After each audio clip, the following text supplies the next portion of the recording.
Good evening, everyone. Happy Monday. I hope you guys have a terrific start of this next week. Hopefully, November is going quite well for you. It's going well for me. And also, the prof, I would say it's very, very fast. It's going by really fast. So, anyway, yes, this is Sound Engraver, of course, live stream, but at 9 o'clock. I'm testing to see if I want to do my live streams at 9 p.m. Eastern rather than 9:30.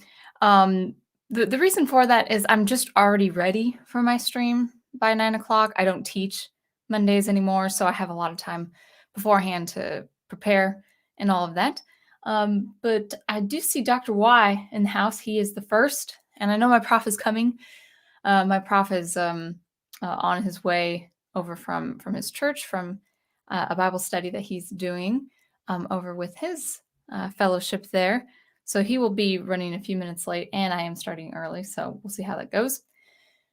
But yeah, in any case, until people start filtering in, maybe around 9:30, I am testing to see if I want to um, go ahead and do it at 9 from here on. So we'll see.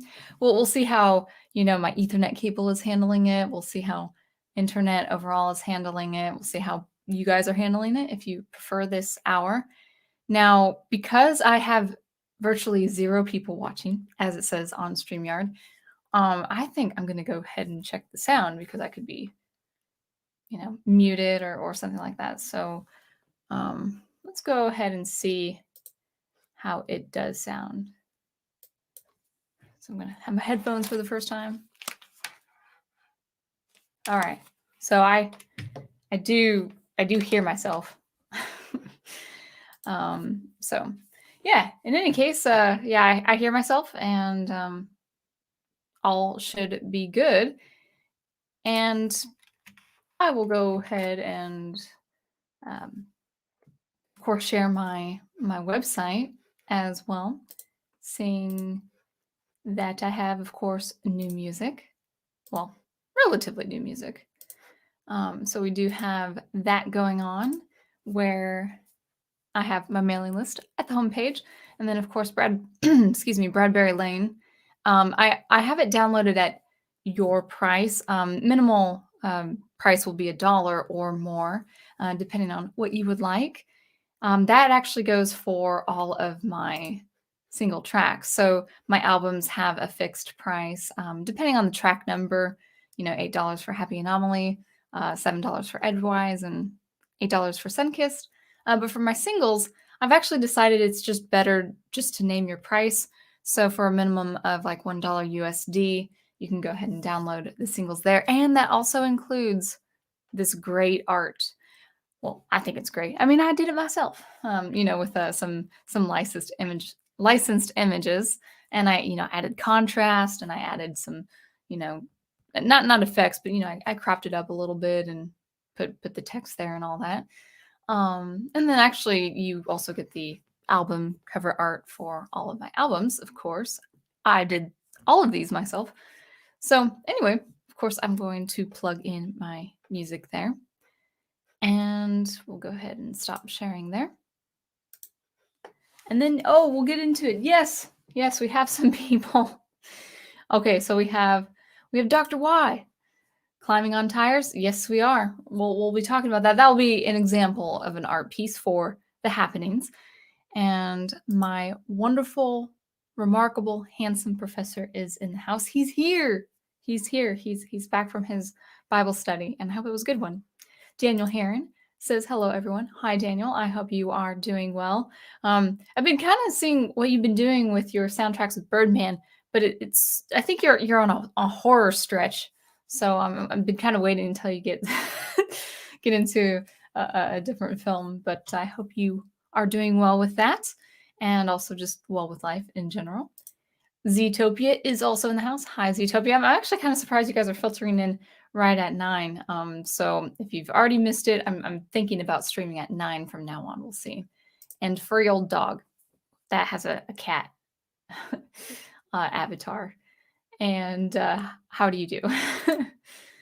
Dr. Wise says, this is where the rubber meets the road. Hope this stream doesn't have a blowout, C sharp or B flat. Thank you. I think I'm going to wear these tire puns out, so I'm going to retire them early. Well, thank you. You are the king of puns. Actually, I think you are also the king of dad jokes. So job well done. So I actually am expecting this stream to be relatively short because it's branching off of what we were talking about last week. The Fluxus movement which was actually a movement among artists, and then kind of I wouldn't even call it a sister movement. I wouldn't even call it a contemporary movement. It actually doesn't describe itself as a movement, but a kind of performance art form, and that is the happenings. And we're going to get into the happenings tonight. And as last week, I'm just going to read off that great website called theartstory.org, I believe. Yeah, it's, if you're interested in learning just some basic things in art history and seeing the overviews of art movements, artistic movements, artists themselves, the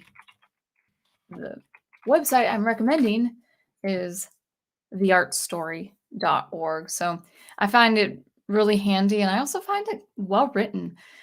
So we'll get started there, and then we'll discuss, amongst ourselves on what we think of this performance art, or what do you think of performance art in general, or some other stuff if you guys have some off the topic questions.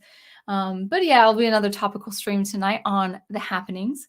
In fact, I'll just go ahead and write in happenings. That's a name of a performance art form that was also, I would say, cemented in the 1960s as had the Fluxus movement. So let's go ahead and get started. I'm not expecting much content compared to last week. So I'll just talk about the basic philosophies and the ideas of the happenings, and your thoughts if you guys want to put in that. I'll also cover about 5 or 6 signature pieces that are very famous of the happenings that I had learned when I was a graduate in Milwaukee, Wisconsin. So let me go ahead and put on that site for you, share that site.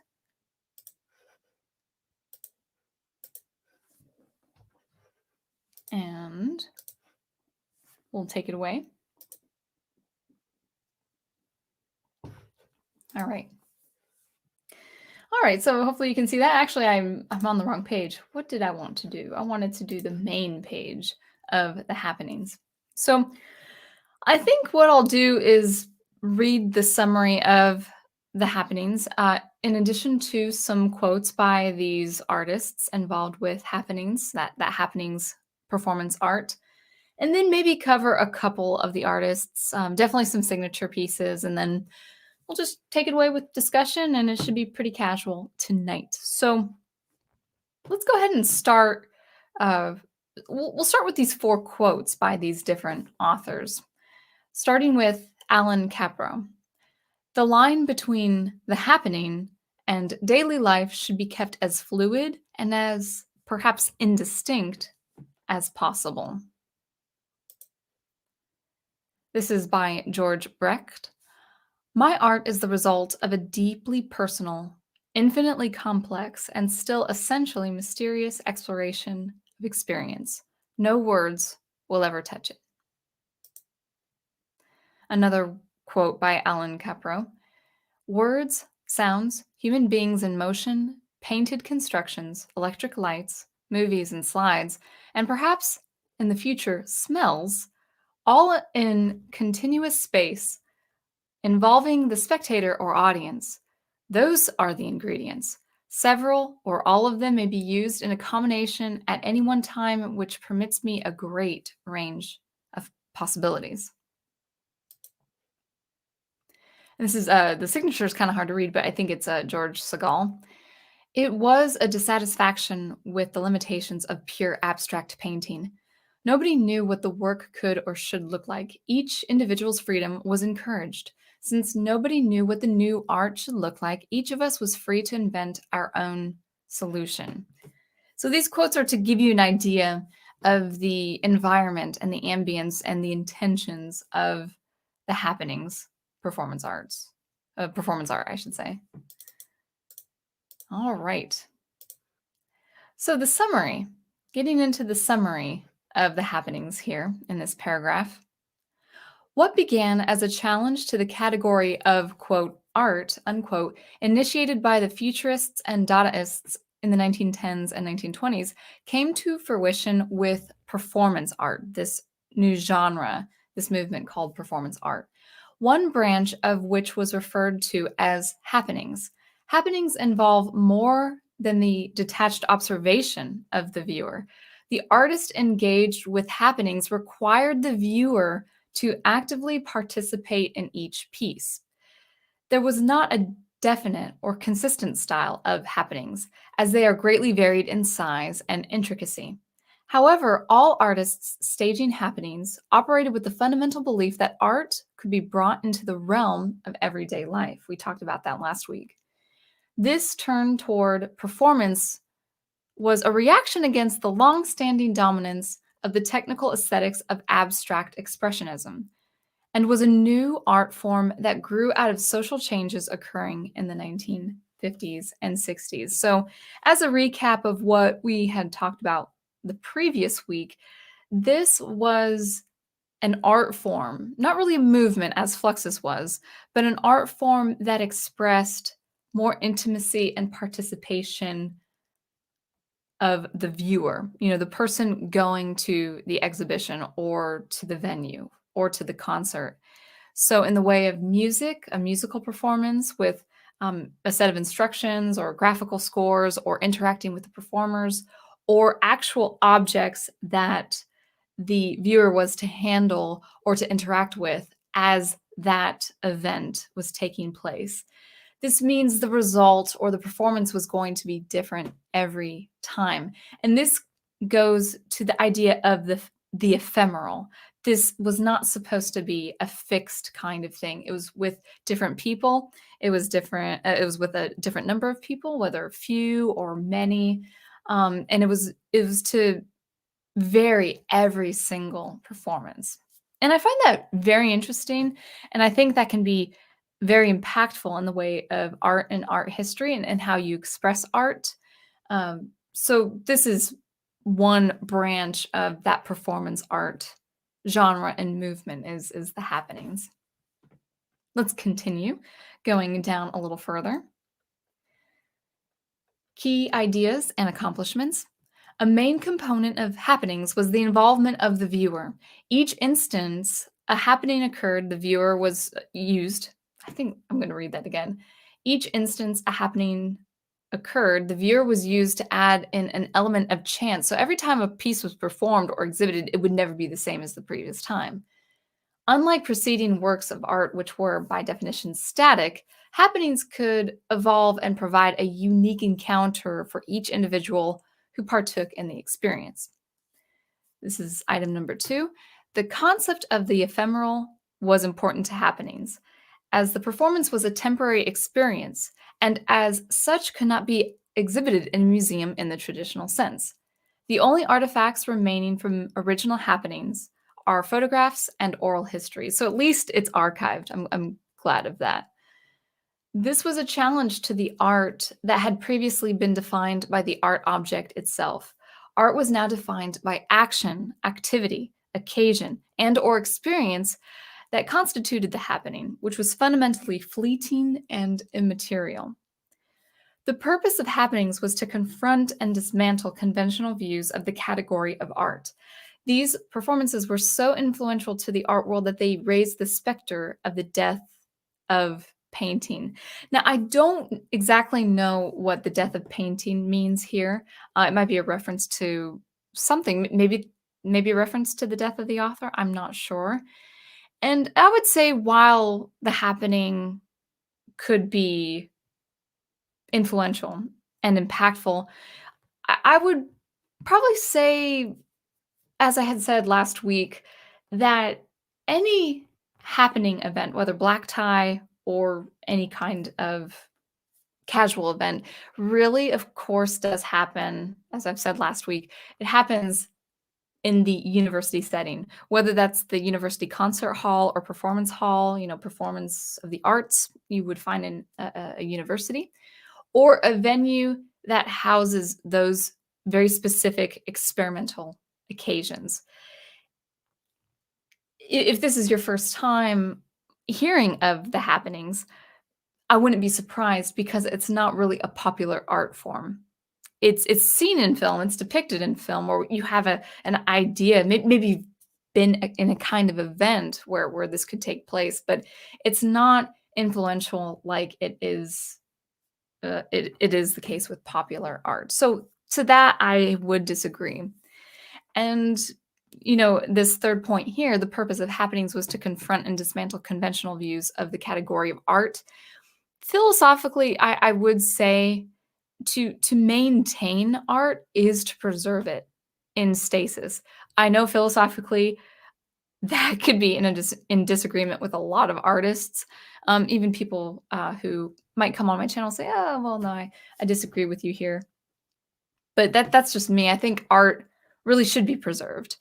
Now, that could be preserved in the way of archiving a happenings concert. I think that is just as fine because there are very interesting and very artistic things that happen in a happenings experience. I've been in a happenings experience as a listener and goer, an attendee really, and I've also participated as a composer and as a performer. So it's very interesting. It has its influence, but I would say to the popular art world, the art that is seen by the masses, it's not as impactful as this page would say.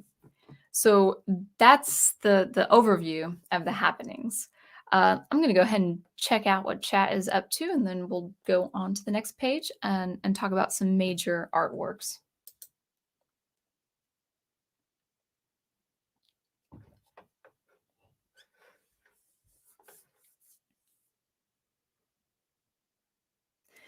Uh, Dr. Y says, happenings sounds like a word to refer to a supernatural or paranormal occurrence.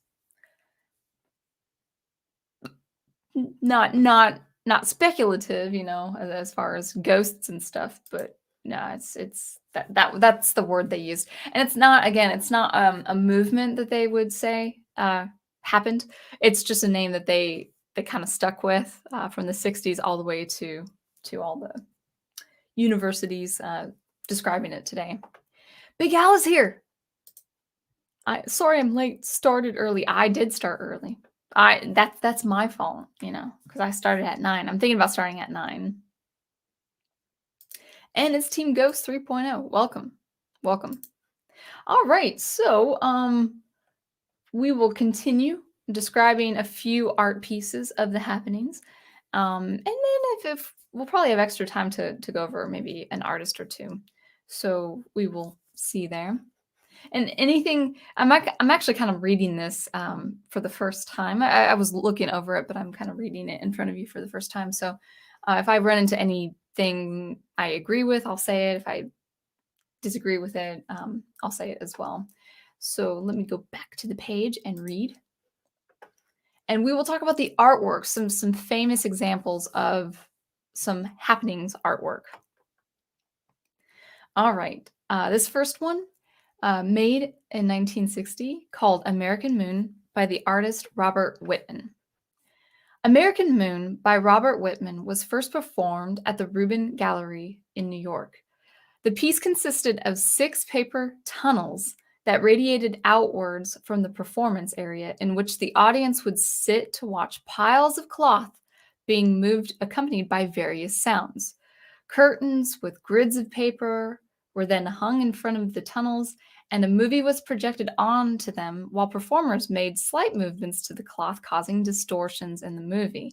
At the end of the screening, the tunnels were ripped down and the curtains were removed.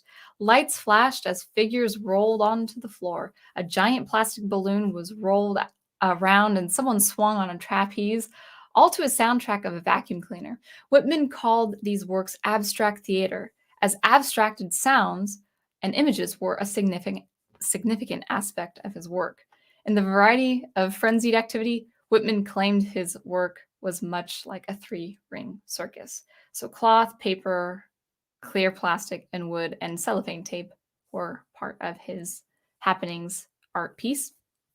And I can imagine just a little bit, just a tiny bit of kind of an ASMR effect if you're kind of surrounded by paper tunnels and you hear paper rolling down or getting torn down or something like that. I feel like that could be a very a sensory experience.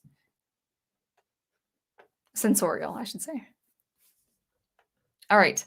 This one, yard. This is actually the thumbnail that you see of this live stream with all those tires in that room, and it was a huge room. This photo that I found was just a giant, kind of warehouse. Well, I wouldn't say warehouse. It wasn't big enough to fit large machinery, but it was a really big, kind of like almost a garage space, and it was just with all these tires. So this image, my thumbnail comes from this work, Yard by Alan Capro. And I think this is one of the most famous happenings pieces out there. Yard by Capro involved the random scattering and piling of tires over the floor and an invitation to visitors to climb over them. This piece was supposedly in response to Jackson Pollock's drip paintings, the incorporation of chance as a mainstay of the work, but with a certain amount of control left to the artist. Just as Pollock had a certain amount of power over his drip paintings, aesthetics were still very much subject to chance. Here, Capro used the tires as Pollock used his paint. The result, a haphazard pile of tires, nevertheless circumscribed into a semblance of compositional order, is a three-dimensional translation of Pollock's practice. Capro's pieces often involved materials from everyday life, like tires, including people. Capro stated life is more interesting than art.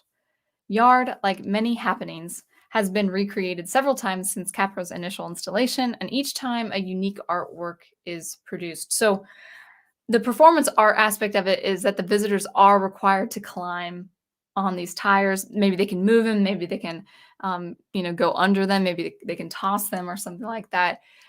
So the artist has just enough control in the way of how many tires, how much space, the density of tires, or I would say, the girth of the piece, how tall it is, how tall the pile is, how widespread the pile is. So aesthetically there, the artist has control. But then what's left to chance is how many people climb on the tires or what people do with those tires. I actually had never seen this myself in person. It'd be kind of an interesting experience. I had a rather similar experience regarding brown construction paper, where we would just be flinging brown construction paper all over this really nice concert hall. So that's the closest I can get to as far as having that as seeing something like that live. Now, I would say, with all due respect, with Capro saying life is more interesting than art, that is subjective, and I think you can say that, and I would agree that life is more interesting than art. It's not so much the sentence, it's not so much his sentiment there, like what exactly he's saying, rather than it's kind of like, well, why would you say that in the first place? I mean, it's kind of a downplay on what art is, because art is significant. All art is culturally significant, and it was an attitude among these contemporary artists of the 1960s, 50s, 60s, and 70s of the Fluxus movement, of the happenings, where they're really trying to downplay art in kind of a humorous, kind of false modesty kind of way. I don't know why that's needed. I really don't know why that's needed. It's fine. Sure, bring art into the everyday experience and make the everyday experience your work of art. That's fine. But this belittling of art, I think was reactionary. It was kind of that direct attack on, conventional ideas of art. And I would say conventional carefully because I actually do have some um, rather rather strict, what people would arguably say conventional ideas of art. But I just that's something I've noticed among these contemporary artists. Oh, I shouldn't say contemporary in my time, but in the 20th century, where they would say, oh, art isn't meant to be this, or let's downplay this. In so many words, that's what they're saying. They're saying don't call it art, but do call it art. It's it's it's fine. That's I'm not mad.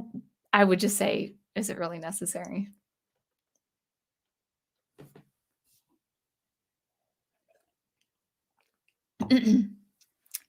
All right, 1961, stamp vendor, artist Robert Watts.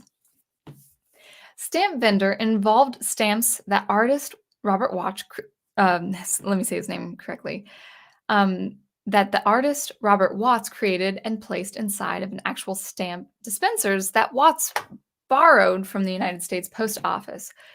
The borrowing, and in parentheticals, he's saying stealing. So whoever wrote this is saying it's not borrowing, it's stealing, was in protest of certain policies of the United States government at the time Watts deemed oppressive. And that's pretty interesting. I wonder what he would think of the government now. The stamp dispensers were put on display in exhibitions, and viewers could purchase the stamps by placing coins in the coin slots. The stamps designed by Watts had different images on them, ranging from gas cans to nude women. This piece differs from many other happenings for the smaller, more intimate scale, and for the fact that the viewer was interacting with the object as opposed to a person. Also, unlike many other happenings that eschewed the traditional art object, this should be noted that by interacting with the stamp vendor, the viewer was then able to take with them a work of art, the stamp created by Watts. So maybe they were able to take that home as kind of a souvenir of the event. Again, I like that idea that there is something tangible to take home with you, that it is an archive. It's not just word of mouth, but it's kind of like a photo where you have that archived. I do think it is important to archive this kind of art, because otherwise you wouldn't see it unless you were there, in the 1960s. All right, a couple more. 1964, Eat, by the artist Alan Capro. Alan Capro's Eat took place in the Bronx, in caves that used to be part of an old brewery.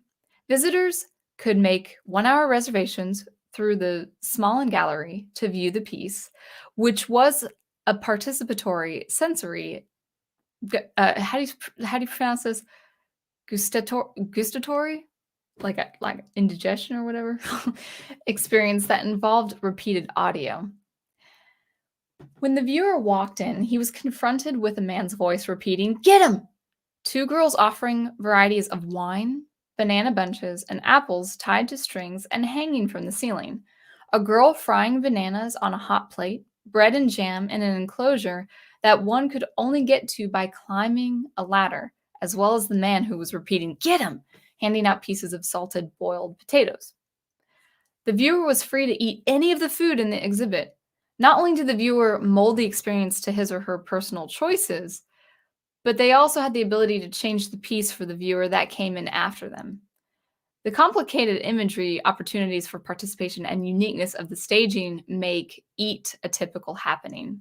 So, a lot of activity involved for the viewer. And besides the material that is provided, and besides performers, frying some bananas, or saying "get 'em," or hanging fruit off a ceiling, there would be stage performers, kind of how stage workers work the theatrics of like a Shakespeare play. Besides that, everything was left to the participant, the viewer, and that actually decided the next performance, what the next performance would be for the next attendee, which is pretty interesting. Pretty interesting. Sounds like a delicious performance, actually. So some fried bananas and some jam with bread and salted potatoes. That kind of sounds pretty good. All right, a couple more. Yeah, definitely two more. This is a very famous one. A Chair with a History. This was 1966 by the artist George Brecht. A Chair with a History by George Brecht consisted of a chair that he bought and a red leather bound book placed on the seat of the chair. The viewer was invited to add to the history of the chair by sitting in and recording the events taking place in the leather bound book. Brecht was greatly influenced by Marcel Duchamp's views on chance, clearly seen in this piece. Whatever is recorded in the book has no relation to the artist's intentions or goals and is entirely in the hands of the viewer. Brecht's projects were often more intimate in scale than other artists who put on the happenings, as seen here with the piece entirely focused on a simple chair, the solitary act of sitting and writing, and the focus on a single person's experience. Now, this is pretty fascinating because to an extent, I philosophically do believe that a piece of art, once released out into the world, is for anyone to have and to interpret, regardless of what your intentions are, what you mean for that book to be or that music to be. Now, obviously, you can have commentary on it, you can have interviews on it, and you can express to the world what you intend as an artist. But once your piece of art is released to the world, it's going to be interpreted as it's going to be interpreted without your control. Now, this here is not so external. This actually does, this kind of philosophy actually is built in the actual art piece itself. But I do find that pretty fascinating. And I think there is a bit of a parallel there. All right, and lastly, 1968, The Thousand Symphonies by Dick Higgins. And this artist was famous for really being that impetus for dangerous music, which I can talk to if I remember. Yeah, Dick Higgins, he's pretty interesting, and I do remember learning about this back in graduate school. The Thousand Symphonies by Dick Higgins is a portion of compositional paper, so staff paper, music paper that the composers would write on, that has been shot with a machine gun at a rifle range. The bullet holes became the notes that would be played by an orchestra. The original orchestra performance of A Thousand Symphonies was conducted by Philip Corner at Douglas College, the women's residential college at Rutgers. The element of chance is represented here by the unpredictable placements of the bullet holes, as well as, to a smaller extent, the decisions made by the conductor when the piece was performed. Music was an element of futurist and Dadaist work and had an obvious influence on this piece. I actually would like to talk about futurism or futurist art and excuse me, futurist art and Dada, probably on another stream, because it's really, for you artists out there, it's really important to know. You might hear some contemporary, you might hear the colloquial, like, oh, that's so Dada or something like that, or that's avant-garde or something like that. And if you hear that, those are direct implications of an actual part of art history. So it's really, really important. So yeah, the Thousand Symphonies. So bullets going through, a piece of staff paper. That's kind of that's not really an example of danger music or dangerous music. I could talk about that a little bit. Let me go ahead and stop the screen for a second and get back to the chat. And I see Horizon Talker, wonderful. And I see Al blaming me. So what was I saying? Okay, so danger music. I was looking at this because Alessandro, I don't know if he's here tonight. He might be here later, but he was bringing up that point last week, and I was looking at it. It's not really enough content to talk about it on, as a separate topic for a stream. But danger music, as really started, instigated by Dick Higgins, who's a composer of sorts and a multimedia artist or intermedia artist, he really set the stage for this idea, danger music. As the name sounds, it's music that's dangerous to listen to. It's art that's dangerous to behold. It involves danger, whether it is the mutilation of an object like an instrument, or even the mutilation or humiliation or mortification of someone, really disrupting the psychology of people. Now, I come across this time and time again where I do have artists disagree with me on my philosophy of art. And when they do, a lot of their comments are, you know, you got to provoke the person. You got to make them think. You got to make them uncomfortable. You got to make them see and accept the ugly. And this comes from this idea of disrupting someone's psychology in the way of dangerous music or dangerous art. Now, dangerous music, an example would be, people signing a waiver before they go into the concert hall. I would never do this. Go into the concert hall after they've signed a waiver and be prepared to listen to noise that might not be, but could be cranked up to a deafening decibel level. So danger music in the literal sense. And this is Dick Higgins with this machine gun, shooting at the staff paper. Now, the machine gun in and of itself is not dangerous because the score is what's being mutilated and then given to the conductor and the orchestra to play. So it's chance music seen and executed by the conductor orchestra, to give to the audience. So you're not in any psychological or physical danger. Your ears and your hearing, your health is not in danger when listening to an orchestra piece, a chance piece that involves a score that's been, just ripped apart by a machine gun. That's not danger music, but that's kind of the example of the extreme.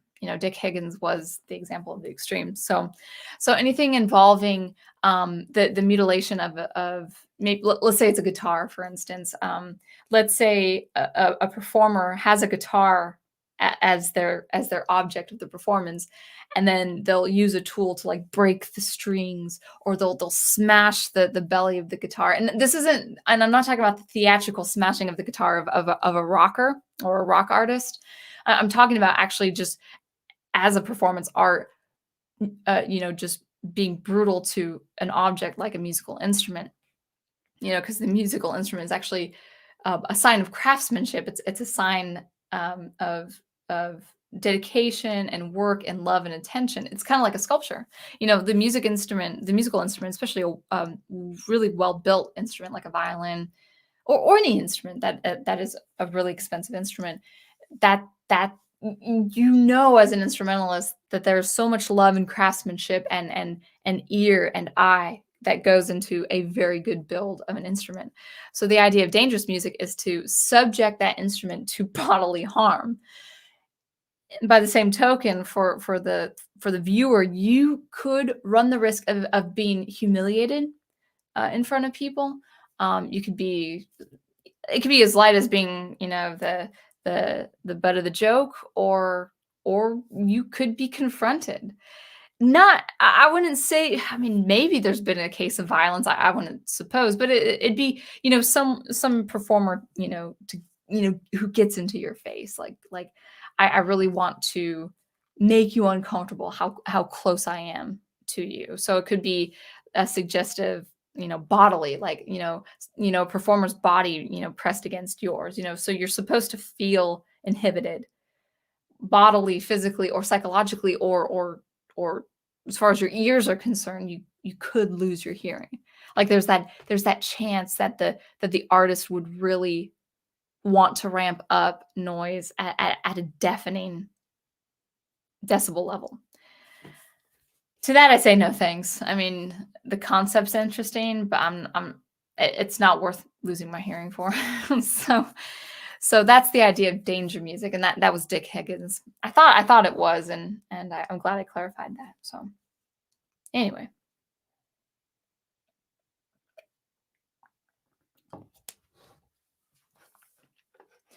so Horizon Talker is in the house. Hello. Dr. Y says, "Why not do something creative with the tires? Like build a fortress of tires or sculpt a figure out of tires." Ah, well, Dr. Y, that would take craftsmanship.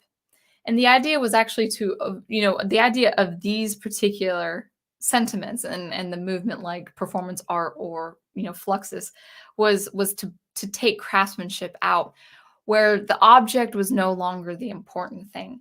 Now, this is actually where I disagree philosophically. Art has to be preserved, and I do believe the object takes precedence.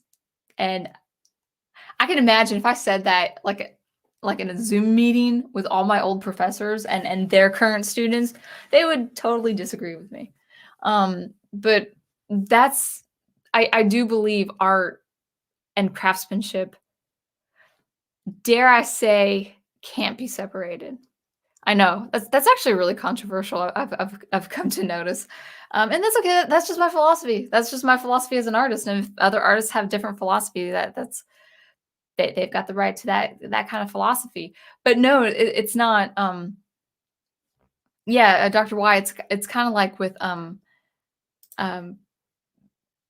Jackson Pollock, where he relinquished creative control with his paintings, leaving it aleatoric, leaving it to chance. So the artist in this case, and this is really, really important. This is what I was taught as a student composer. You were encouraged to set up parameters. And yes, I was taught to compose music and know how to compose music, but there were many cases, in many cases where I was taught as a composer and a performer to only set up parameters, to only build a system.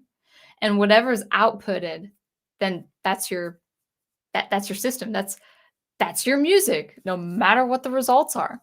Now, I'm not saying this is bad, or I'm not antithetical like that. I don't have any antipathy toward this idea because you can create a lot of interesting, engaging, and beautiful moments in the way of chance. I mean, even in SuperCollider, I work with very fixed parameters in SuperCollider in my code, but the output is always, well, not always, not if I know what's going to happen, but in many ways, in many cases, the output is going to be mysterious. It's kind of unknown. Like, oh, what's this going to sound? What's this going to sound like when I have a sawtooth oscillator controlling you know some sort of frequency modulation that's controlling an ambient drone. What's it going to sound like? Sometimes it's tacky. Sometimes I'm like, that's stupid. And then sometimes it's really beautiful. So I would say I am not philosophically against chance, but many of these artists, their sentiments were it's going to be left to chance. It's going to be meditative. It's going to be ephemeral. It's not going to be fixed, and that's the important thing. But we're going to also relinquish not just control, but we're going to relinquish craftsmanship. If I'm being totally honest with you guys, this is just me. I don't think you can separate craftsmanship. I don't think you could separate art from craftsmanship because universally we are inspired by a great piece of art that takes mastery to accomplish that piece of art. We just are. We're just human like that. We are inspired when we see something inspirational. Now, in the way of aesthetics, does that mean it has to be all beautiful?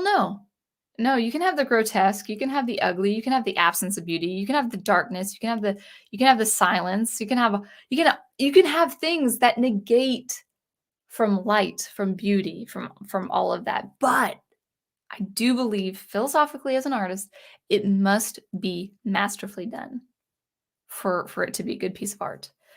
And that kind of view is kind of controversial, unfortunately. But that's just who I am as an artist.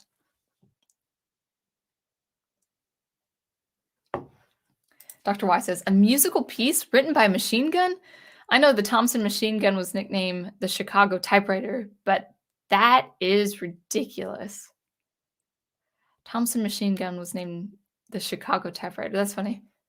I should look up that reference. But yeah, no. So imagine someone operating a machine gun at a kind of a rifle range or a shooting range, and there's all this music paper, all this staff paper that composers write their music by hand, and then you just sometimes I had heard at one point some people were trying it and it just ripped at the paper where there really was no staff paper. So yeah, that's an example of the happening performance art form. My dear Professor Geek says, separating art from life is their first problem. Art inspires life, and life inspires art. If they felt that high art was different from life, then that's a commentary on their own life, on their own lives, not art. Yeah, I think you really touch on a key distinction between, I'll say between people who really believe in objectivism and art being objective and people believing art is subjective. Yeah, I just do believe that that art is integral to the human life and the human experience. We do express our best form of expression experience through things like art. We do, through film, through literature, through our own creativity, absolutely. But making art, reducing art to the everyday experience tells me that these artists really did believe that the main public couldn't appreciate fine art, that they had to reduce the quality of art to give to the masses. And I think actually that could be one reason why there was disdain for popular art in the university setting. I've said this before on my streams, when I was an undergrad, especially as an undergrad, not so much as a graduate in Milwaukee, but in Seattle especially, and this sentiment is probably still around. There was this disdain, kind of like a disgust of popular art, because, and I don't know where the disdain came from, except, or maybe not disdain. I'll say mockery. I'll say that. That's a little bit softer. There's kind of a mockery against popular art because it was like they had this philosophy that if it's consumed by the world, if it's consumed by the masses, it must be a reduction of quality. And if that's true, though, I would say that could probably stem from the 1960s when they actually did reduce the quality of art to give to the masses. It's weird. There's this kind of it's not a juxtaposition even. It's also it's like a false dichotomy where they mock high art and at the same time they're mocking popular art. They mock high art that can't be accessed to the masses, at least not back then. It can be now. But they mock high art that is inaccessible to the masses, and at the same time they mock popular art that is accessible to the masses. I had seen this. I saw this time and time again as a composition student. So yeah, very interesting how they have to synthesize. I said this last week. They have to synthesize art and real life. And it's like, you don't.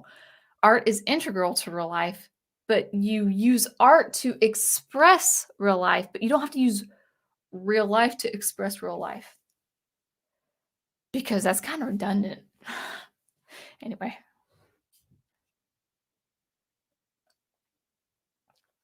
I like this. Team Ghost Planet says, music should be action-packed and classic. Dude, I'm 100% in agreement with you. but not action packed in the way of using a machine gun and just ripping the composition paper. Alienated Entity is in the house. Hi, you're an electronic music producer, I think, right? After a long time, I'm here again in your stream. One of the example of what you say musically is Brian Eno, master of his craft. Yeah, I need to listen to more of him. I don't listen to him enough, and I do very much like his stuff. Yeah, he's a good person to go refer to. Yeah, wonderful. Welcome to have you again. Final Fantasy 12 is in the house. Well said, Professor Geek. I know he's a smart man. Sounds like the saying history repeats itself, and it's not a good thing. Excuse me. Yeah. Yeah. I would say that too. All right. So we do have a little bit of extra time. Let me go ahead and share. So I shared the artwork. Let me go ahead and just kind of reintroduce you guys to some of these artists. So let me share this. It's only about 5 that are shown, and I might not go through all of them. It might be interesting to talk about a few of them. So let's I did read about Alan Capro and John Cage last week, I believe. So we might not touch on them, but touch on a couple others. All right. You see that? Okay, good. All right. So yes, I am on the key artists, in the right-hand margin there. So we talked about Alan Capro. If anything, no, I did read the quotes. So if you guys want to go back to the quotes that I read and kind of an overview of Alan Capro and John Cage, that would be on the previous week. So let's talk about Carolee Schneemann, I think is how you pronounce her name. And this, if this gets political, it's only because she was a political activist as an artist, and I'm only talking about her history in this way. So let's go ahead and see what she's like. American performance artist and video artist. And she actually just recently died, March 6, 2019. So I'm going to go through a couple of her quotes, and I'm not endorsing any of these quotes. We're just seeing who she was as a performer. So there are 10 quotes. I don't know if I'll read all of them, but we'll see. So she says, sensuality was always confused with pornography. That is debatable. We won't get into that.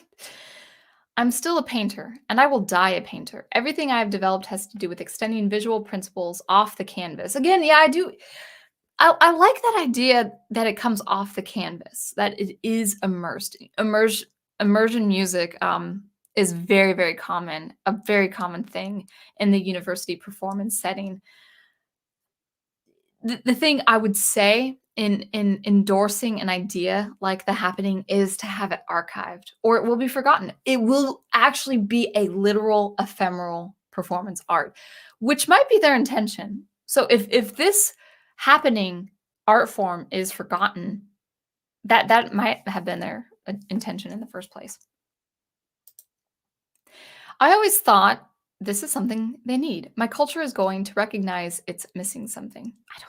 These quotes are kind of out of context. Maybe that's the point. Yeah, I think some of these are really, let's see, maybe this. I can make something taboo so formally compelling, the taboo becomes the after effect. That makes it much more powerful. Yeah, and I think she's talking about using her body as the art piece, if I'm guessing correctly. As I hacked at the excluding vital surfaces of abstract expressionism, my entire body ripped through the canvas to emerge on the other side in actual time and space as active and as an activating form. So the idea of action, activating, and motion in the artistic setting. Yeah, this is I think she goes yeah, she goes into more how hard it was to be a female artist, and I can't I cannot say what it was like in the 1960s as a female artist. I will say though, now it's so easy to be a female artist, and any female artist who wants to contend with me, just go ahead. But it's not hard. You're not met with any resistance as a female artist. In fact, you're met with a lot of endorsements, a lot of people saying, "There's not enough women in this medium." That's really what the common thing is. So I can't speak for her in the 1960s. As a female artist now, it's you will be given not the key to the city. It is hard to be an artist, but it's not. You do not meet any resistance. I would like to contend with that. Sorry, ladies. Yeah, and this kind of goes into um, sensuality and all that good stuff. I say all that good stuff as habit, so that was very inopportune that I said it that way. Okay, so these last quotes are really her just talking about how hard it was to be, express herself as a woman, as an artist, and so she used. Well, let's go ahead and just kind of read the summary. Yeah, I might actually just read the summary of her. So, Carolee Schneemann. Throughout her career, Carolee Schneemann has used her body to examine the role of female sensuality in connection to the possibilities of political and personal liberation, 1960s, from predominantly oppressive social and aesthetic conventions. Drawing on the expressive possibilities of film, performance photography, and installation, among other media, she has explored themes of generation and goddess imagery, sexuality, and everyday erotics, as well as personal biography and loss. Although renowned for her work in performance and other media, Schneemann began her career as a painter, stating, "I am a painter, I'm still a painter, and I will die a painter."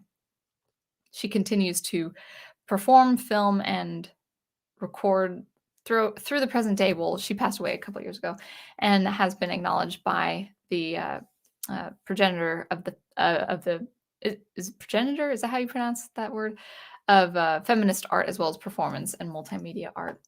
That was a common thing, unfortunately. I mean, if this is the 1960s, man, that feminism was on the high rise, and art was the platform to create that activism.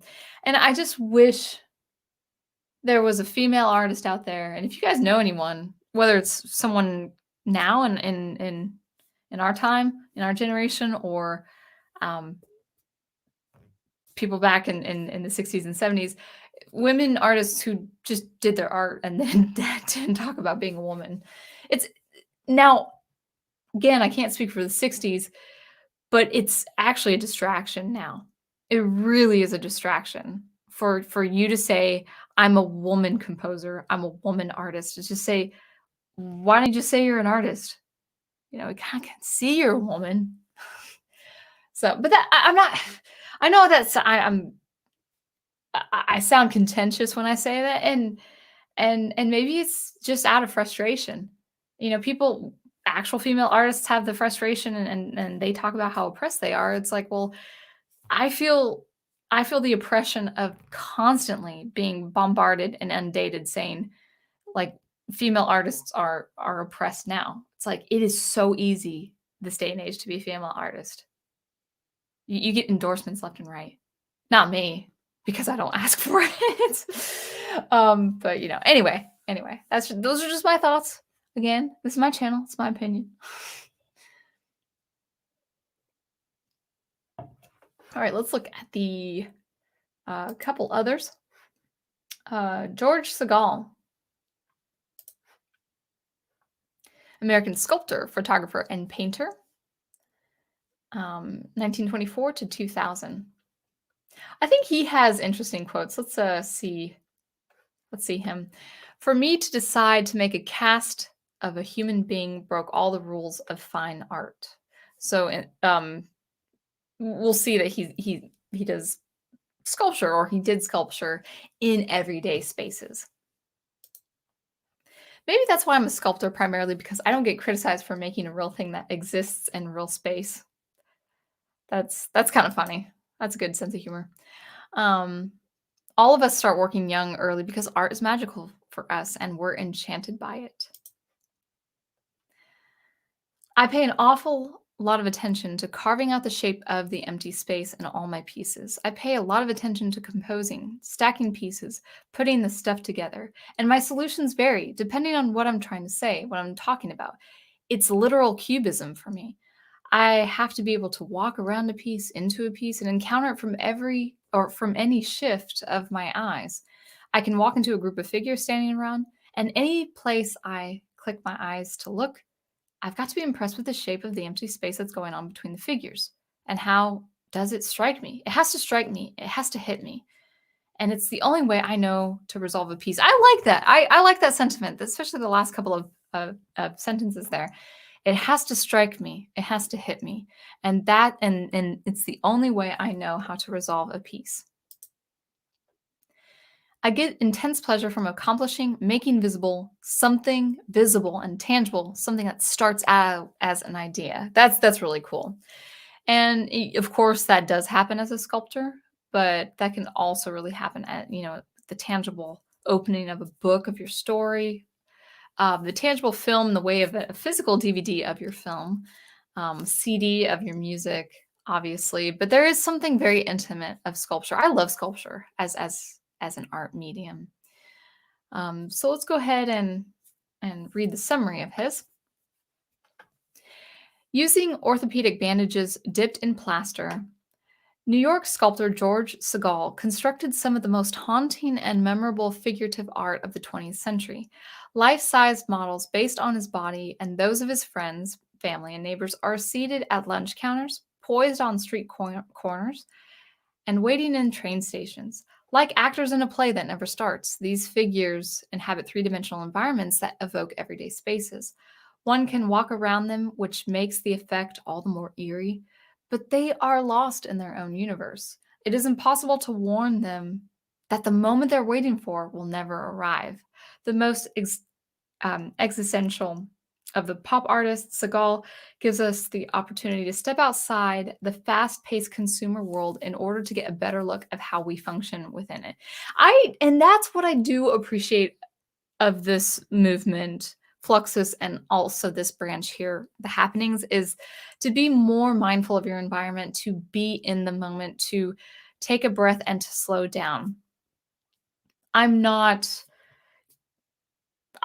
against the free market. I'm not against capitalistic philosophies and methods and practice. But I would say that there would be that dangerous, probably especially after World War II and getting into the 1960s and 70s, where materialism and consumerism and that fast-paced culture was probably overwhelming. Probably overwhelming. So if it's not already overwhelming, now especially. So I do appreciate it, being, meditative and slowing down and enjoying and seeing that moment for what it is. That's what I do appreciate about this art form. I would say that that's where it influences me as a composer, where, every moment is very important. Every moment serves another moment. And there's that intricacy there. So I do like his sentiments a lot. And I will read one more, and then we'll get into the chat, and we'll talk, and then we'll wrap it up.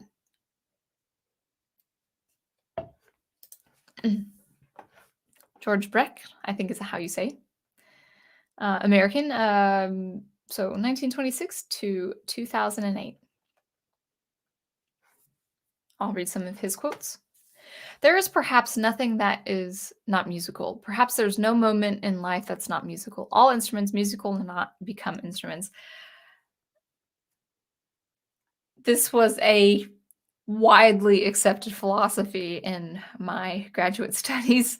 Also in my undergraduate studies in Seattle. Both Seattle and Milwaukee, they really tried to emphasize that everything can be music. Every moment can be music. Every sound you hear can be music.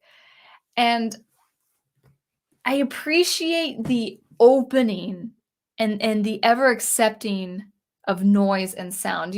Without my education, I would not have loved electronic music. Without my education, I would not have explored soundscapes in all in all the possibilities. So for that, I am very grateful for my education.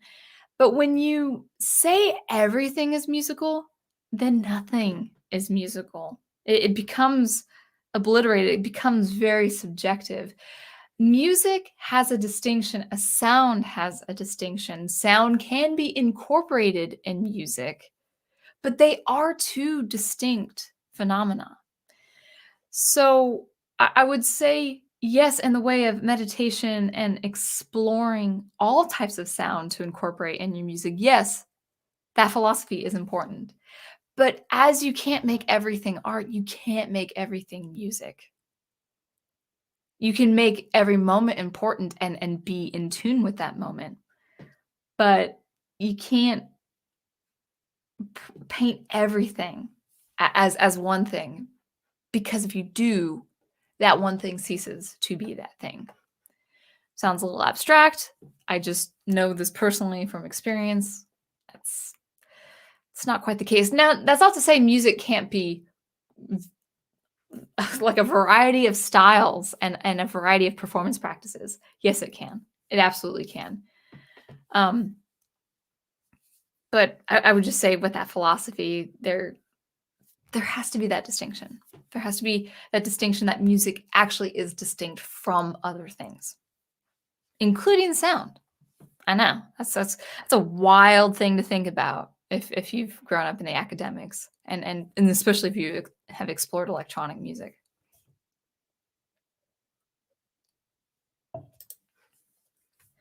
In Fluxus, there has never been any attempt to agree on aims or methods. Individuals with some things unnameable in common have simply naturally coalesced to publish and perform their work.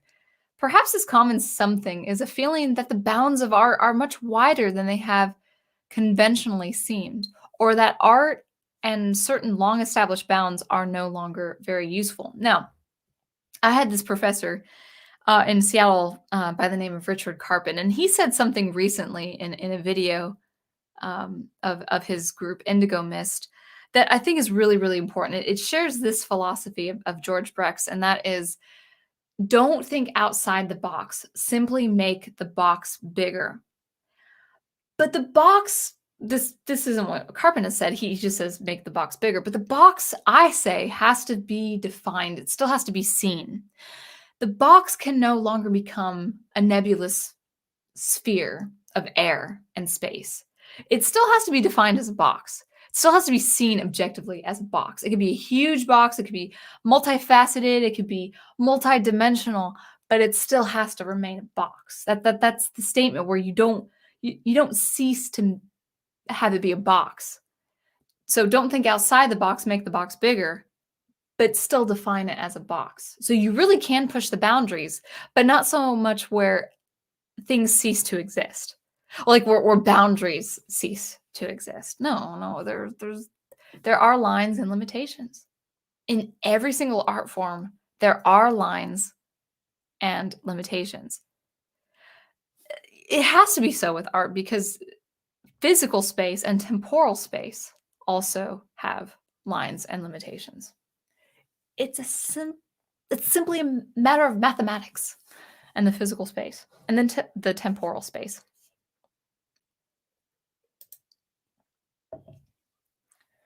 The whole universe interests me. Good. No matter what you do, you're always hearing something. That's true. Art is not the most precious manifestation of life. Again, this downplaying of these artists downplaying art is a little comical, but I think that's what they intended to be. Art is not the most precious manifestation of life. Art has not the celestial and impersonal value that people like to attribute to it. Yes, it has. Life is far more interesting. Tristan Tzara, quoted by Brecht in Chance Imagery. To that, I would argue, or I would say, if George Brecht came to me and said that in a class I was in, My first response, if not verbal, my first response in my head would be, then why be an art to begin with?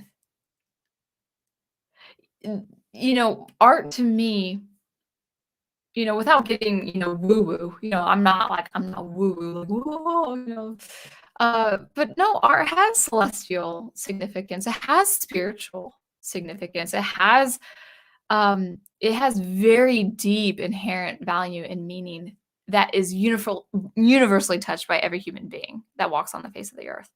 I was contended with recently about, you know, um, all this is subjective because every, different parts of the world see it differently. It's actually, no, actually, no matter who you are, where you come from, what language you speak, what part of the world, if you're an arid, hot desert part of the world or cold, wet, tropical part of the world or in a mountain somewhere, we are universally touched by key fundamental things. And art can express those things very well. Now, okay, you say art is not the most precious manifestation of life. Possibly not. I'm not saying art is the most important thing in the world, but it just, as an artist, it does no good to downplay art. Why would you want to even be in art if you downplay art?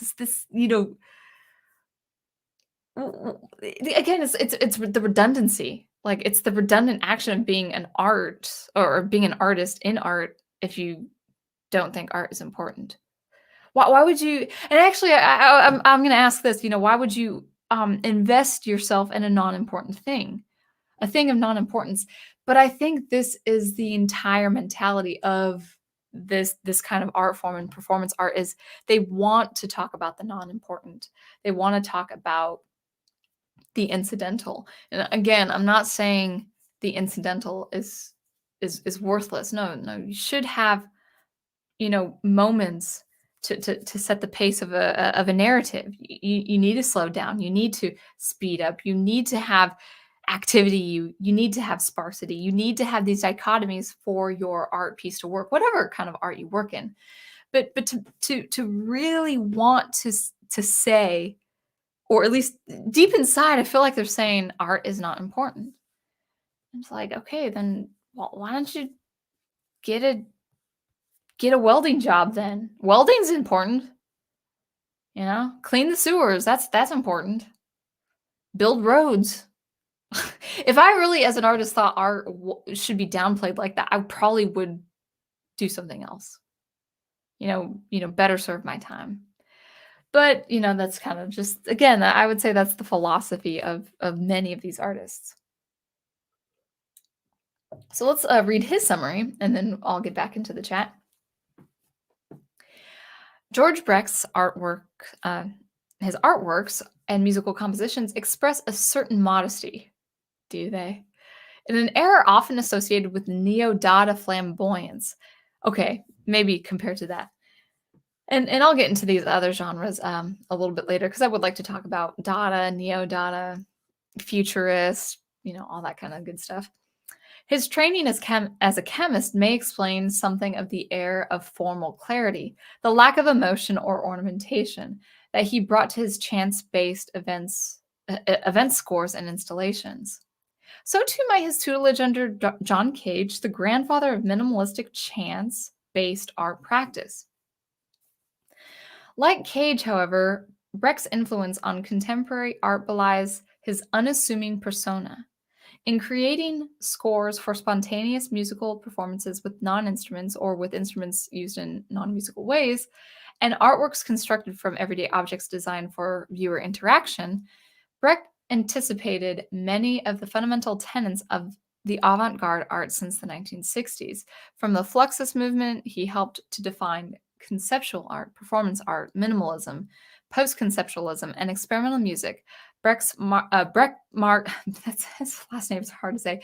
Brecht's mark on today's art world extends far and wide.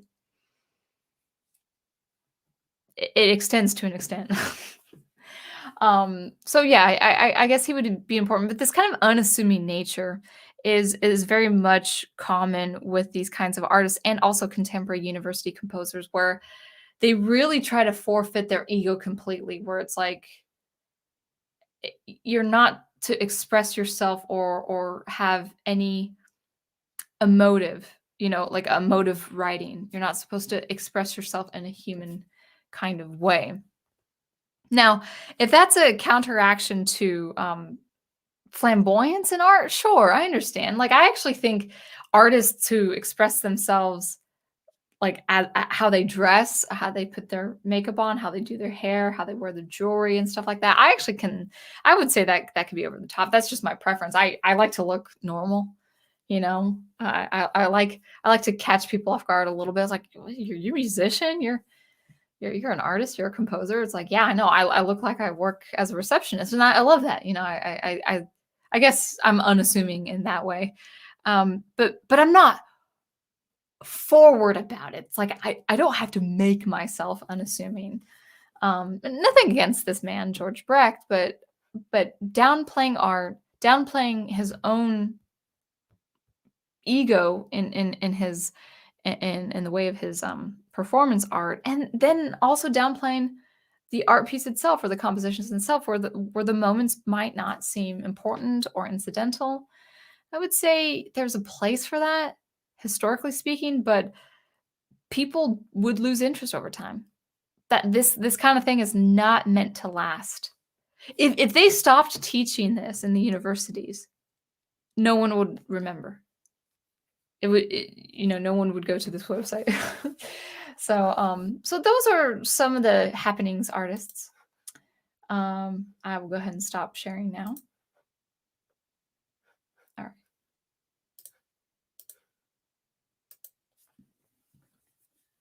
So anyway, hopefully you guys found that rather interesting.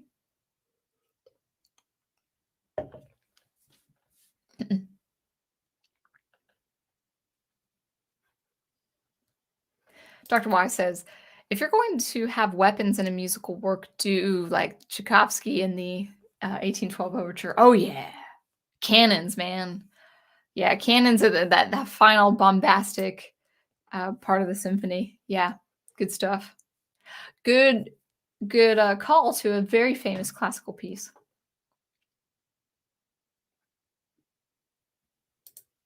Yeah, I would have to backtrack on those two. Yeah, John Cage and Alan Capro. I mean, if we have time, I can cover them again. But I think I'm saying his last name, Capro. Capro.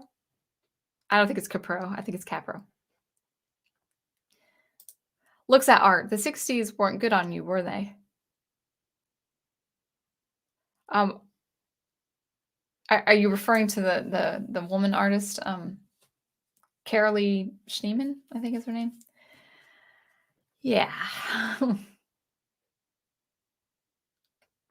Final Fantasy fan 12, saying all the same things like not enough women, not enough minorities. Politics can be a real diva. Yeah, actually, you raise a good point. It's like it when you put yourself in that position, when you say something that stokes the idea that a people group in a certain area are oppressed when they're not, well, that's taking up a political position. And it's the women that get the fellowships. It's the women that get the scholarships. It's the women that get all the other men on Twitter saying, "We need more women representation." And this isn't just art. I've seen this in things like engineering and stuff. It's like, now, again, I can only speak for my time. I can only speak for my time, and I can only speak for being an artist in the university. In the university, no, in the United States of America. I can only speak for my time and place. But it is simply not true that women composers are oppressed. It's the women that are getting hired as faculty and as instructors and as adjuncts. It's the women that are getting those noted concerts. Like, this is a woman's show.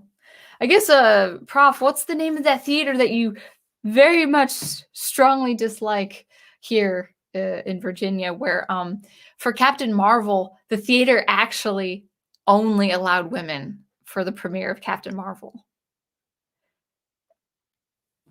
That's not a sign of oppression.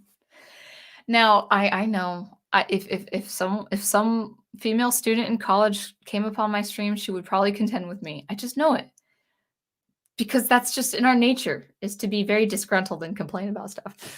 Um, but no, I mean, right now, 60s were a different time, so saying I'm not saying women had it easy in the 60s because I didn't live in the 60s and I don't know. I didn't live as an artist in the 60s, so I don't know. So if there was actual discrimination, then that's something to be addressed. Um, and I think it would push a lot of women artists back then to only talk about sensorial, sensuality, femininity, feminism, and stuff. Femininity, feminism, as kind of a reaction against that. But I was also reading, some of the stuff she was saying, and it's like, I don't even know if that was true in the 60s, but I didn't live in the 60s, so I don't know. I'm not gonna speculate because I didn't live in the 60s. Um, so it's just I would really like to be alive and not see women artists complain about being women artists and how they're oppressed. 'Cause they just can't be. Not in the United States. Maybe in some country in Africa, Saudi Arabia? Sure. In places like that, I can imagine women being oppressed, but here in the United States, no. Nope. Now, do I make a lot of money on my art? Absolutely not.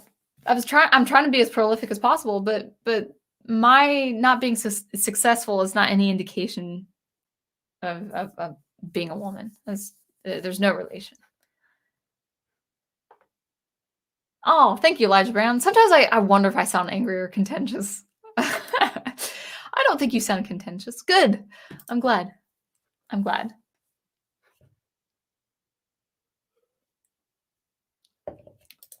Horizon Talker says, okay, I'm basically caught up. It is interesting how widespread the phenomenon of dumbing down art you mean to share with large numbers of people is. Yeah. You see it a lot in literature. You see a lot of it in literature too. And I would say I can't speak for literature. And I know you guys who do a lot of reading of popular art, Professor Geek, obviously. No, I would say maybe in literature it might be a different animal because there's a lot of reads out there that are widely accepted by the masses that I don't know would be good literature. Actually, the prof and I, we had a wonderful just not country road trip, but we were just kind of doing a light day trip out on the road yesterday. And we were talking about the Left Behind series, which is just garbage Christian fiction. It's garbage. I'm Christian, okay? And it is a disservice. The Left Behind series is an absolute disservice of Christianity in general and also writing in general, art in general. And the time it was written and the time it was published, it was widely accepted.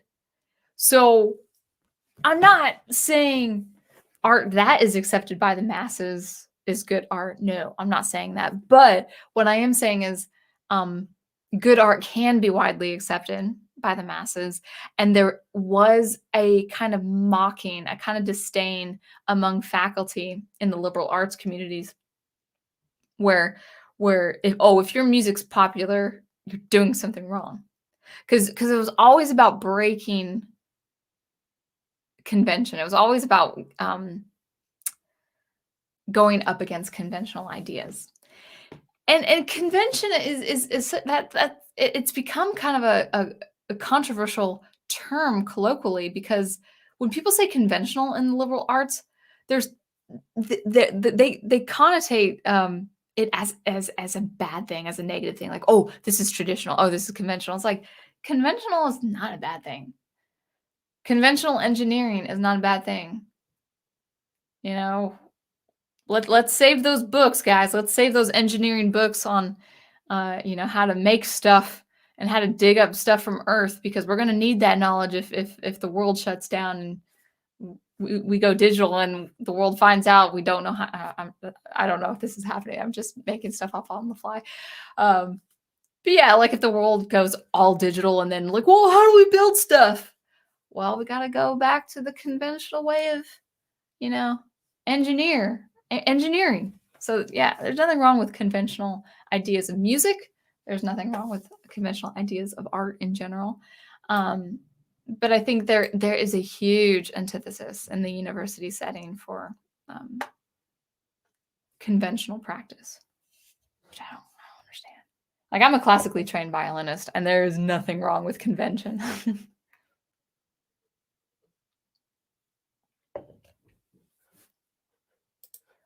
Final Fantasy Fan 12 says, here's a writing tip. When you're making a story, you don't just decontextualize storytelling, you just tell stories. Yeah, you just tell good stories. Nothing wrong with that. Yeah, an art show should be fun. And actually, the happenings are kind of an experience. If you have like a happening in town, go to it, you know? It could be bad, it could be good, it could be insightful.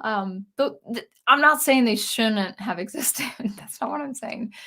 I do think there is value to something like that. Um, I just wish it wasn't dressed up with the sentiment of going against convention and downplaying art. That's all, you know? That's all. Just don't downplay. And don't downplay the artist. Don't downplay the artist, you know? It's just it's unnecessary if anything.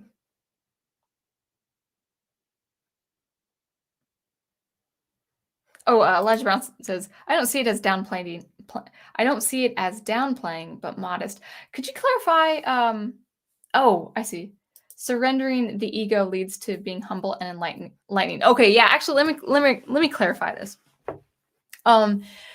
No, actually, this is a different kind of thing. I agree with you. Surrendering your ego, like being egotistical, surrendering that leads you to be humble and enlightened. Yes, absolutely there. This is actually, oh gosh, this could be a separate topic altogether, you know, on a separate stream. What I mean by separating your ego, what I mean by, oh, what am I trying to say? Okay, okay. Let's see if I can explain it this way. The way the artists of this kind of movement, of this kind of art form, this performance art form, they wanted you to relinquish all of your ego, meaning all of you. Meaning there was like a self-deprecation happening with the performance art and art itself. A self-deprecation and the deprecation and the downplaying of art itself as kind of an attack or a kind of a counter argument to high art or art being something of great magnitude and engineering and function. Now, I would say that's not a healthy relinquishing of ego. You do need to have your own good, healthy ego to understand your place in the art world and to understand where you are centered. The more centered you are in your personal life experience, in your workplace, and your family relationships and friends, and wherever you are, the better your art, at least with my experience, the better your art will be expressed. And I would say the more likely your art will be accepted. Now, I know that sounds a little strange, but I don't think it does the artist any good to be mortified and humiliated. There's kind of like this ritual of mortification or humiliation for the artist. Is like, no, artists, you are not important. That's actually what these movements were saying. It's like, no, artists, you aren't important. You're not worth it. You know, yeah, you'll set up the parameters, but as soon as you do that, bye bye. You know, you need to go. And it was the complete fortification or fortifying of your ego, the complete removal of self, of you. And that's not a healthy thing as a human being. You do need ego. You need healthy ego. You can't have an enlarged arrogance. You can't have, you know, when I say ego, I always talk about a healthy ego. The ego, and actually, Prof, you probably are highly specialized in this, with your topics of archetypes and Freud and Jung and all these philosophers and the concept of id and the conscious and the unconscious. You can't relinquish that as a human being with fundamental human laws, objective laws of what it means to be a human being. You cannot relinquish that ego, that side of your being, because we as human beings do have a healthy ego. We have an ego that can be inflated, and it can lead us to very dark thoughts and temptations and things like pride and arrogance. When I say ego, I don't mean pride. But I think the artists of this time, they thought the artists, because of their craftsmanship, because of their skill and their talent, they thought, oh no, that's the propensity of being arrogant. That's the propensity of being high-minded and thumbing your nose against the common man or whatever. Now, of course, artists do have a problem with that. Believe me, I've seen artists. I've probably been that artist. We do struggle with a very unhealthy kind of ego. We do struggle with a very unhealthy kind of pride. But to forfeit your ego, your sense of self, and your centered and your psychology and your psyche at the expense of, self-deprecation and the removal of the artist completely, that I don't abide by. You need to maintain some of yourself in the art, and whether you're an artist or a viewer or a listener or all of it, you can have an appreciation of fine work. You can have an appreciation of someone's good work. Like if someone built something for you, or if someone cooked something for you, you would have a natural reaction of gratitude. Like, oh man, you cooked that for me. Thank you. You made my dinner wonderful. You made my night wonderful. It's like, I'm not thinking about, oh, well, she cooked a really good meal. She has an egotistical problem. I don't think any normal person would think that way. So why should the art movement think that way of the artist? Yes, the artist can struggle with pride and arrogance. There's no question. I've seen a bunch of artists like that. And at one point I was like that. Oh man, especially in my teenage years, I was a prima donna as a violinist. I look back at some memories I had in school and how I treated some people. I remember treating people with disdain. I had a prima donna issue when I was a teenager. And I had to relinquish that. That's the ego you get rid of, But to forfeit all of yourself and you go through this kind of ritual of humiliation and self-deprecation, that's not healthy for an artist or a human being. Now, I will say that this sentiment and philosophy of the Fluxus movement and the artists of this time period, I would say this philosophy of the ego and forfeiting it completely at the cost of self-deprecation, I would actually say that that's redundant. Because, as I've said again and again on my streams and on my fixed videos, when you produce a piece of art, you produce it out into the world, and it's to be had by the world outside your control. So I'm a Christian, and I have an idea of salvation and holiness, very strong beliefs in the salvation of the soul and practicing holiness. Now, if it came to my attention down the road that like some cult that was very anti-Christian listened to my music for their own incantations, what am I going to do? Am I condemned because of that? Like, am I condemning myself by my own faith? It's like, oh no, I've got these like spiritual cultists, these anti-Christians listening to my music. Oh no. I wouldn't endorse that cult, but or cult. I say cult like it's a horse. But there's no way I can control that. You know, if my music actually functioned for something that was actually antithetical to my faith, I am free of that. I'm completely free of that. If my art and my music is also interpreted in ways that I never intended, that's just how it is because that's how different people are going to interpret the art. You cannot control someone's interpretation of your art. So, in that respect, you are relinquishing your ego. You're automatically relinquishing ego when releasing a piece of art into the world. So to that, to the Fluxus artists out there, I would say, don't worry. Don't worry about forfeiting all of your ego because you're going to have to let go of something. You know, don't worry about artistic control. You know, you have artistic control in the creative process as an artist, but as soon as it's out there in the world, you have no dominance over how someone is going to interpret your art at all.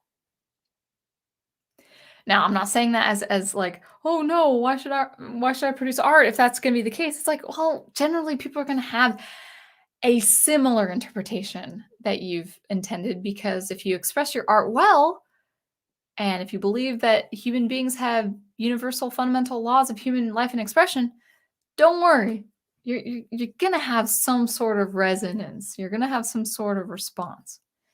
So I hope that clears up some things, Elijah, about the ego. I'm not talking about a healthy ego, an ego of the self, of your psyche. I'm talking about the complete removal of ego and the self-deprecation of the artist. Like, oh, the artist is not important.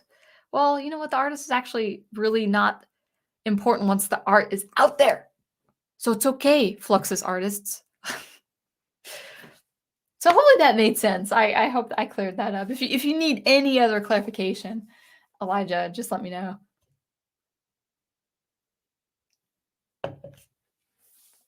Professor Geek says the Alamo House. That was the theater on the showing of Captain Marvel. Only women were allowed. Now, what a dumb business move that is, because it's like, chances are the women who were coming to watch your film had boyfriends, had husbands, had brothers, had male friends, had fathers, had a lot of people relationally who are male, who are men. So they probably estranged, well, not estranged, that's not the right word. They probably kind of sundered, it caused a rift, not just from men, but from women who would otherwise watch the movie with men. What a dumb business decision. Oh, it was Wonder Woman. I'll never step foot in an Alamo theater because of that. It was Wonder Woman. Yeah, weird. Oh, I thought it was Captain Marvel. Remember the Alamo. I like these references. Left Behind, I couldn't get into that series, books or movies. I never saw the movies. I didn't bother with the movies, but I was one of those people. I think I read that series when I was 20 or something. And back then, I just finished everything I read. Now I don't have that kind of time. If I am totally fine putting a book down, even by page 20, if I'm not interested. But I had to read all 12 books as a 20-year-old. I remember talking to an uncle of mine, and he said, "Oh, I couldn't stand that series." I'm like, "Oh, but yeah, you like all those 12 books?" He's like, 12 books? I didn't even get past the first two." I was like, "Oh, I wish I could do that." This is I was 20 years old. Like, "Oh, I wish I could do that." Yeah, I felt like I had to finish it. He's like, "Oh no." He was like 50 at the time. He was like, "Oh no, I wouldn't. I wouldn't have read the 12 books. I can put it down." And I learned that from him. It's like, yeah, just put the book down if you don't care for it.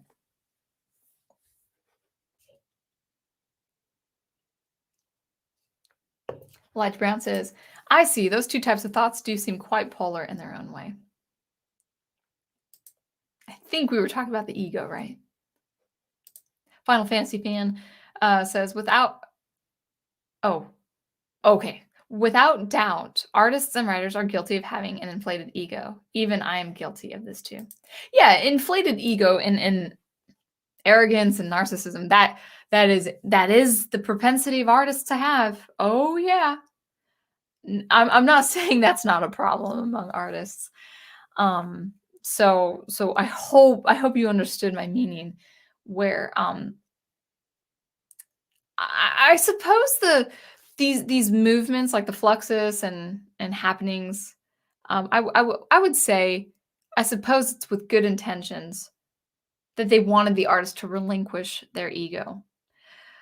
But then I hear these quotes and it's like, why are you dumbing down art? Why are you downplaying art? Why are you downplaying the artist? It's like you don't have to downplay the artist and encourage them, at the same time encouraging them to, bring their ego down a couple notches.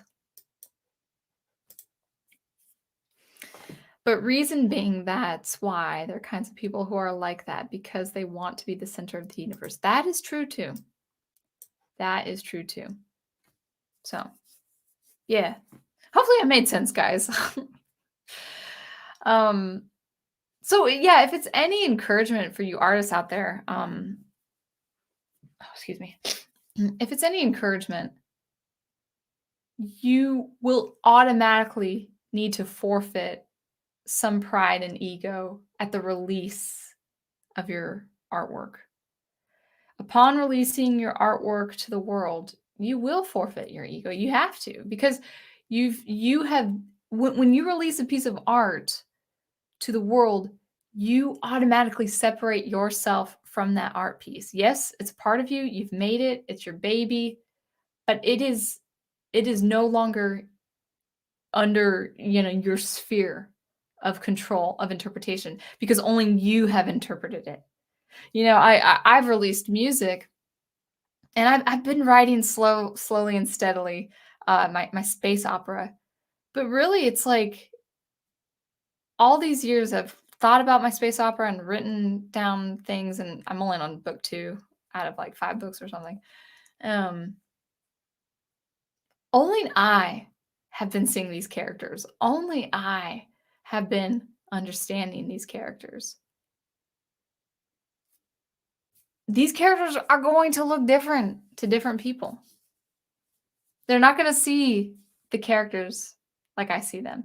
To an extent, there will be shared relationships and parallels. Like, oh, this person fits this archetype. This person fits this idea. Oh, I like how they did this here. Obviously there will be some shared experience, but the world, whether it's like 10 people or 10,000 people, they'll see my characters differently. Those characters and that story will have a different impact than it has on me. And I'm ready to face that, Well, I'm not ready because I got to go through the editorial process and keep writing. Writing has, since my move, it has been a very slow process for me, but that will be a huge relinquishing of ego. Thank you, Elijah, for clearing that. It made sense to you. Good. All right. So, wow, it's almost. I was kind of surprised that we're almost at the 2-hour mark. Well, 1 minute and 43 seconds. Now, I think I will wrap it up because that's actually all I had to talk about with you guys today. And I do want to see if I can compose a melody and write a little bit before I turn in.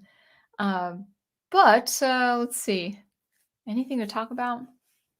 I'll probably throw out another SuperCollider video in addition to some commentary. It will probably be commentary of snippets of these streams. We do have our book studies by Professor Geek and Catholic Bible Geek. So we're in the two towers with Professor or Catholic Professor and Smeagol for Tuesday nights at 10 p.m. Eastern Time.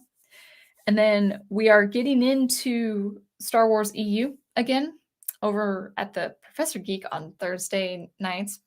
ballparking 10 p.m. Eastern time. Excuse me. I had the hiccups. Oh, okay. Excuse me. All right. Am I done? Okay. I'm done. And I think it's we are starting Allegiance, which it actually is something I've already read, so I don't have to read it again. So I'll be enjoying the commentary there. I did enjoy the story. It's a fun read. It's definitely it definitely feels like Star Wars. Yeah. All right. And of course, Big Al with his reviews and his rewatches. I think he's actually in the process of getting a new computer, so hopefully he's got the processing power to stream a film while commenting on it and all that and hang out with friends. So that's good there. Let's see what Dr. Y has to say. I wish I had a better dedication for story writing. I don't have anything written down other than a few short stories that are outlined with my current ideas for story direction. I'm going to say, man, up until August, I think I was getting a lot done, a lot of writing and editing done. But into the transition, it has been brutal. Part of it is just I'm not writing in big time chunks as I have because my schedule is it's just a little off. I'm still adjusting to a new schedule. The other part is I'm stuck on a scene that I feel is should be necessary, but I kind of want to just be done with the scene. But I'm just kind of like, okay, I gotta get through this scene. It's not an uninteresting scene, but it's been really. I've probably written about 3,000 or 4,000 words, and then I'm like, it's not going to take place in this setting. It's not going to take. It's not going to include these people at this time. I'm going to introduce these people a little later. It's just been this. I think I have it now. I think I have the flow of the scene, and then I can get back into my other scene. I actually really do have to rewrite. I've written 2 books, but my second book, because I've changed the world building or I've added on to the world building of the first book and things are making more sense out and playing out more clearly in my head, I actually do have to rewrite the sequence of events of the second book, at least at the start of it, until things start ramping up in action. And it's like, okay. So it's rewriting. It's actually not even editing. It's actually rewriting complete scenes. So it's been a really slow process. But it's got to be done. You just gotta. You have to do it even if you're not motivated. I'm learning that about writing. Is like it's like I just have to write even if I feel like I'm not making the scene work or something. You just have to do it. And it's been a tough one for me the last couple of months. All right, so I think that's everything. I don't think I have anything else to plug. So I might actually for my next couple of streams, I might talk more about a few more art movements just to kind of see what these people were thinking. And I'd love to talk about these movements in light of philosophies like, oh, if these artists were thinking this way, then now you can imagine, oh, this is kind of the philosophy of the treatment of current franchises. So it all links to kind of the geek related news in some way, in some capacity, but it's meant to be educational. It's meant to be like, oh, I did not know this of art history. I think this is important. So anyway, I think I'll stop there. I do have a few things to do. But thanks guys for attending. Thanks always for watching and listening, and keep producing the art you love and preserving the art you love. And I'll catch you later. Thanks again.